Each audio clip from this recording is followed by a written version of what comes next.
Hi, this is Rubaz Khan, and I've been teaching basic programming for over 9 years. The major barrier, in my experience, that students face is the art of problem solving.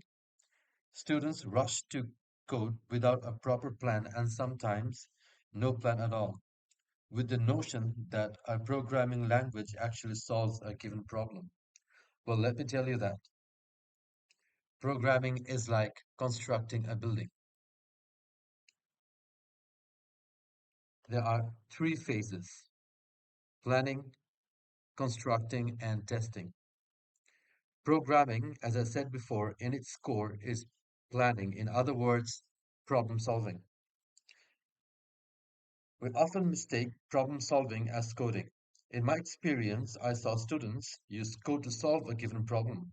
Eventually, they're stuck in the middle or end up with the wrong program.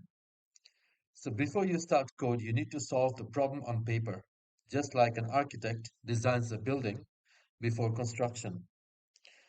Then test each segment of the design separately before coding.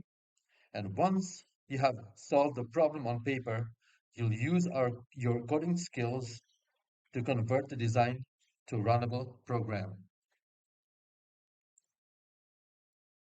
In this video series, I will be solving many problems starting from zero.